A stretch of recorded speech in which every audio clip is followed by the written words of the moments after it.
Promotion भी सुना होगा, लेकिन पहली बार एक ऐसी घटना हो गई उत्तर प्रदेश में जो प्रमोशन की वजह से डिमोशन हो गया। और डिमोशन ऐसा हुआ कि जिसने अपने जीवन काल में जितना प्रमोशन पाया था, एक साथ उसका एकदम डिमोशन कर दिया गया। क्या होता है, एक व्यक्ति पुलिस पुलिस में नौकरी कर रहा होता है, धीरे धीरे उसका प्रमोशन होता है, तब वो जाके डीएसपी बनता है। और डीएसपी बनने के बाद कुछ ऐसी हरकतें उसकी हो जाती हैं, और हरकतों में जांच बैठा ली जाती है। जांच जब सरकार के पास जाती है, तब सरकार उसका निर्णय लेती है और एक आदेश निकाल देती है। आदेश क्या था? वो आदेश ये था कि जो जांच में पकड़ा गया था व्यक्ति, उसका सीधा डिमोशन कर दिया जाता है। और डिमोशन उसी जगह किया जाता है जहां से उसकी नौकरी का प्रारंभ हुआ था। वहीं फिर उसको दोबारा ला दिया जाता है, और इसका खामियाजा सिर्फ उसको ही नहीं भुगतना पड़ता है, उसके साथ एक और सिपाही था, लेडीज। जो लेडीज सिपाही थी उसको भी खामियाजा उसका भुगतना पड़ता है, उसको भी सस्पेंड कर दिया जाता है।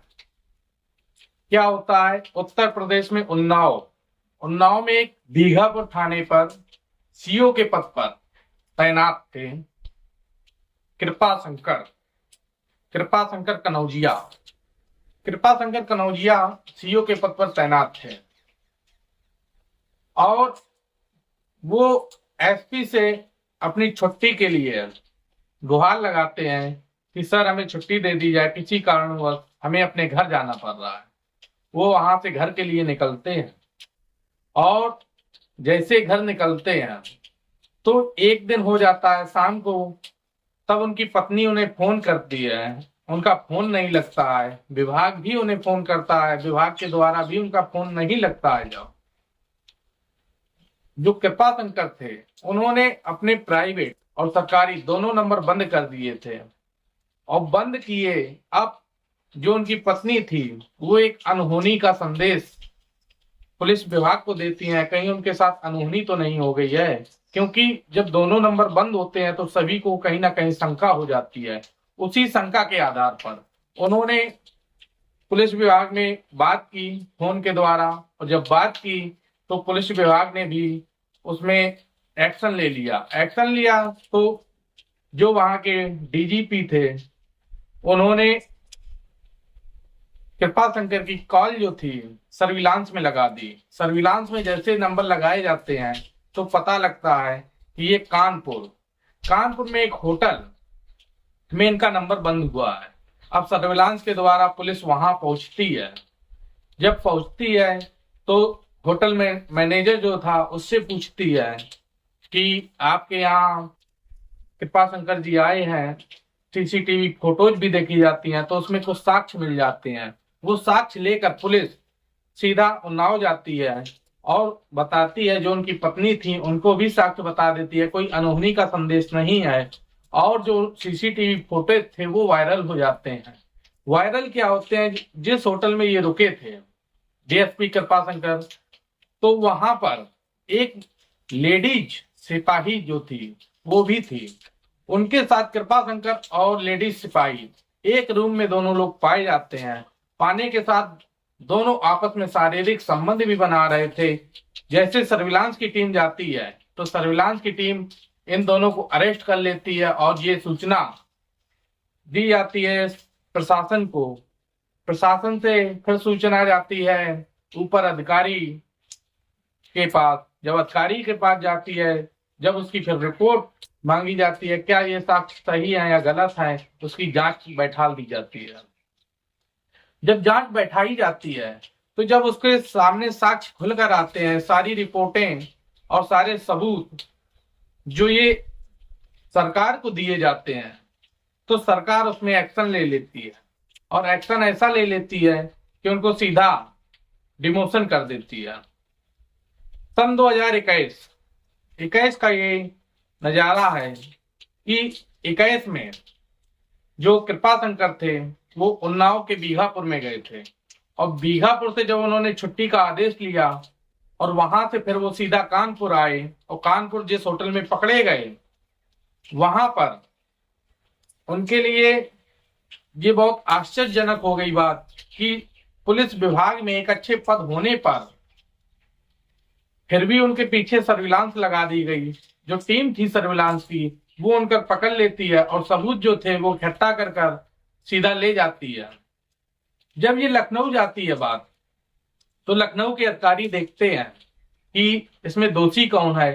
तो जो महिला सिपाही थी उसको तत्काल प्रभाव से सस्पेंड कर दिया जाता है, लेकिन कृपाशंकर का जो पद था ये कुछ उच्च पद था, इसको नहीं सस्पेंड करते हैं। इनके ऊपर एक जांच बैठा दी जाती है, 7 सदस्यीय टीम बनाई जाती है और 7 सदस्यीय जो टीम होती है वो जांच के लिए बैठाई जाती है। जब जांच इनकी पूरी हो जाती है तब सरकार के पास खबर जाती है, तो सरकार ने इनको मई के महीने में इनके ऊपर आदेश निकालती है और आदेश निकलता है तो फिर वो 18 जून को लागू हो जाता है। 18 जून सन 2024 को लागू किया जाता है और आदेश में दिया गया था कि जो कृपाशंकर है इनका डिमोशन करके इनको सिपाही पद पर तैनात किया जाए।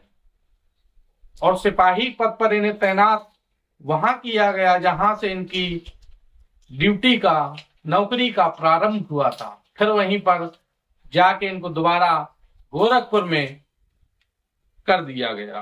पीएसी में 26 बटालियन में इनको तैनात किया गया और अब ये एफ दल के आरक्षी के तौर पर देखरेख कर रहे हैं, जो इनके लिए एक बहुत बड़ा विषय और सबक बन गया। क्योंकि जिनके ऊपर डीएसपी खुद रौब झाड़ते थे, अपने पद का घमंड दिखाते थे, अपने पद की गरिमा नहीं समझ रहे थे, और अब उन्हीं के छोटे अधिकारी उन्हीं के ऊपर अपना हुक्म चलाएंगे। एक ऐसी सरकार ने इनको एक ऐसी सजा दे दी जिसके लिए ये प्रेरणादायक हो गई। क्योंकि व्यक्ति कभी भी गलत कदम करेगा कहीं ना कहीं उसको अंजाम मिलेगा, और ऐसा अंजाम जिसकी कोई उम्मीद ही ना किया हो। तब जाके इनको डिमोशन हो गया, सिपाही के पद पर तैनात हो गए।